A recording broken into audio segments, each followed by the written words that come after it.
Assalamualaikum sahabat. Jika sahabat menyukai video ini, jangan lupa untuk like dan subscribe. Inilah 3 kisah nyata tentang keajaiban kalimat istighfar, terdengar mustahil tapi nyata. Lafaz istighfar merupakan salah satu zikir untuk memohon ampun kepada Allah.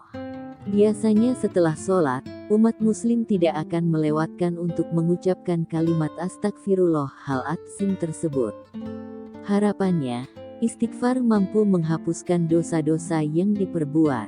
Ternyata, tidak hanya untuk memohon ampunan, kalimat zikir yang sering diucapkan Nabi Muhammad ini juga memiliki banyak keutamaan lain jika diamalkan.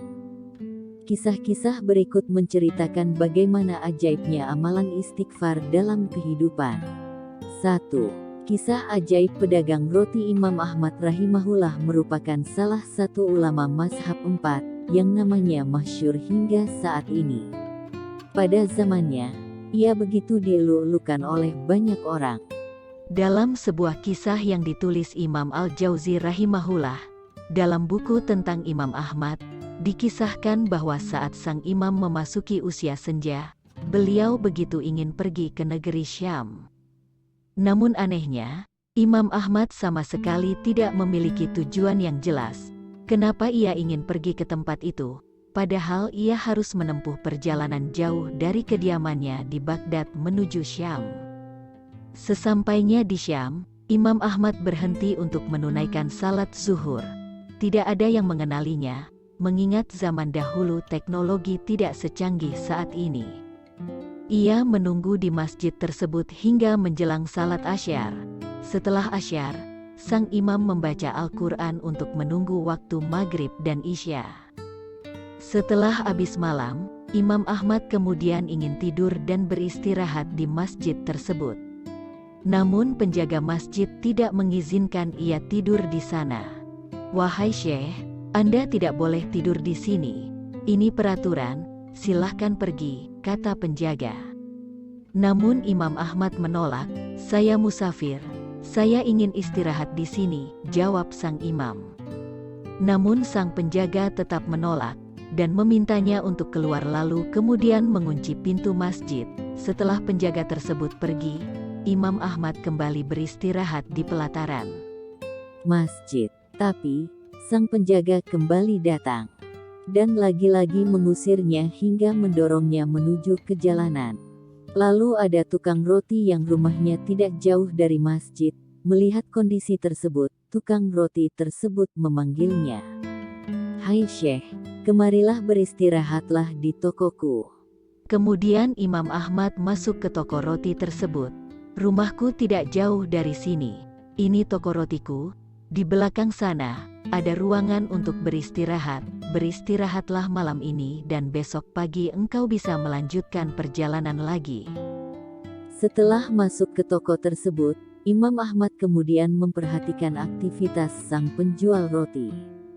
Dan ada satu hal yang paling menarik perhatian beliau dari lelaki ini, yakni ucapan zikir dan doa istighfar yang terus meluncur dari mulutnya tanpa putus sejak awal ia mulai mengerjakan adonan rotinya. Imam Ahmad yang kagum, lalu bertanya, "Sejak kapan Anda selalu beristighfar tanpa henti seperti ini?" Ia menjawab, "Sejak lama sekali. Ini sudah menjadi kebiasaan rutin saya, hampir dalam segala kondisi." Lalu Imam Ahmad bertanya lagi, "Lantas apa hasilnya?" "Ya, Allah mengabulkan semua permintaanku," jawabnya. "Lalu apa permintaanmu yang belum dikabulkan Allah?" tanya sang imam. Si lelaki saleh ini pun melanjutkan jawabannya dan berkata, "Sudah cukup lama saya selalu berdoa memohon kepada Allah, untuk bisa dipertemukan dengan seorang ulama besar yang sangat saya cintai dan agungkan. Beliau adalah Imam Ahmad bin Hanbal.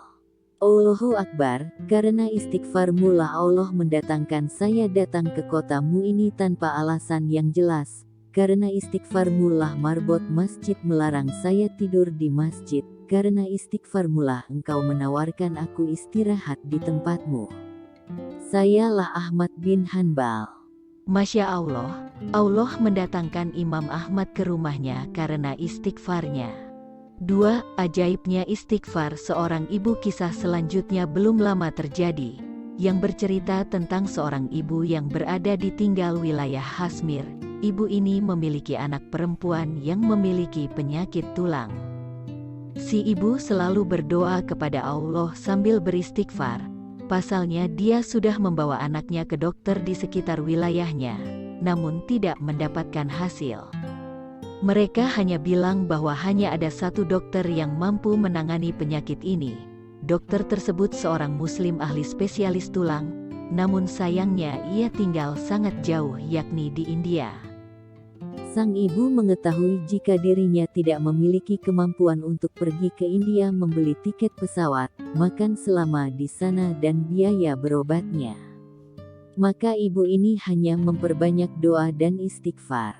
Ringkas cerita, dokter yang menjadi target keluar dari India untuk mengisi sebuah acara dan melewati wilayah Kashmir. Tiba-tiba pilotnya bilang tidak bisa terbang karena ada hujan badai dan harus turun di wilayah ini. Setelah turun tiba-tiba dokter berkata, "Saya harus menghadiri seminar. Berapa jauh lagi wilayah ini dari tempat tujuan?" Ternyata waktu yang dibutuhkan untuk sampai sekitar 4 jam, sehingga sang dokter memilih untuk menyewa mobil, karena waktu untuk seminar sekitar 6 jam lagi.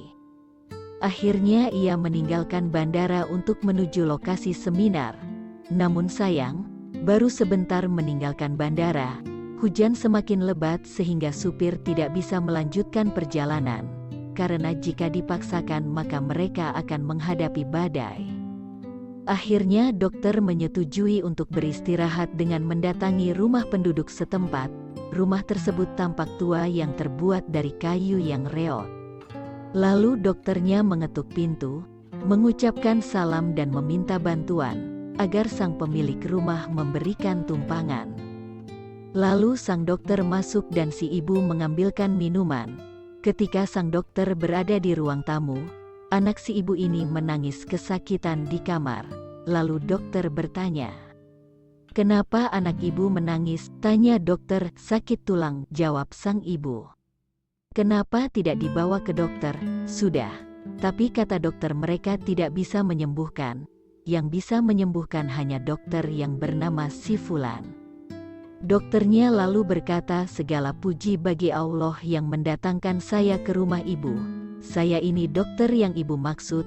Allah datangkan ke rumahnya justru hanya dengan istighfar, tanpa biaya dan gratis. Masya Allah." 3. Berkah merutinkan istighfar selamat dari fitnah.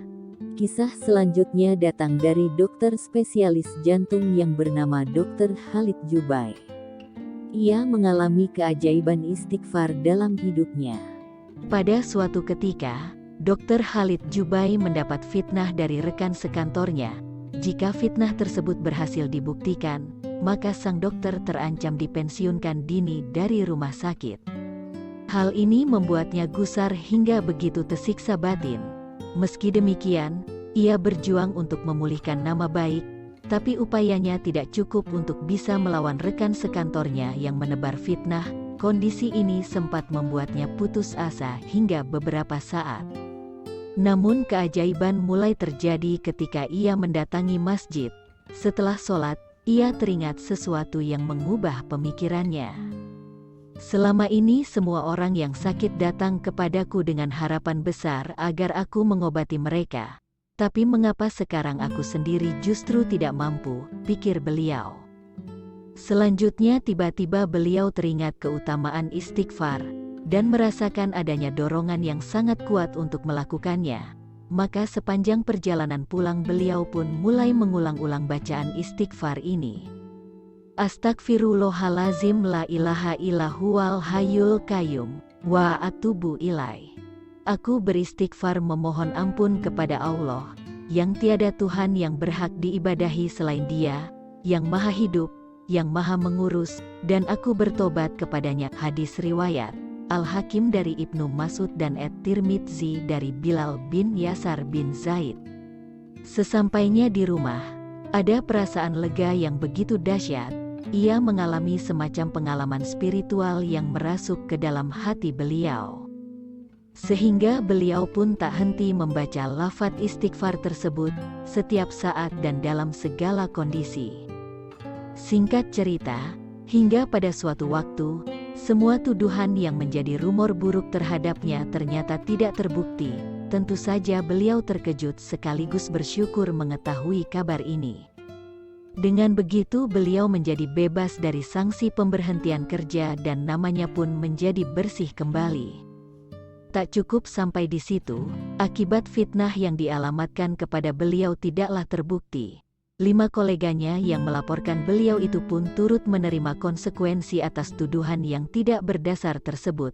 Di antara mereka ada yang dimutasi dari tempat dan posisi kerjanya semula, ada yang justru dipensiun dinikan, ada yang mengakui perbuatannya dan meminta maaf kepada beliau dan instansi terkait. Maka dari itu hendaklah kita selalu ingat sabda Nabi Shallallahu Alaihi Wasallam, jikalau bersama istighfar ada kemudahan dari permasalahan yang mendera kita, dan amalan pembuka pintu rezeki yang mujarab dari Al-Quran dan hadis. Sempatkan beristighfar sahabat, dimanapun, kapanpun, begitu dahsyat istighfar. Semoga kita selalu dalam perlindungan Allah Subhanahu wa Ta'ala. Amin.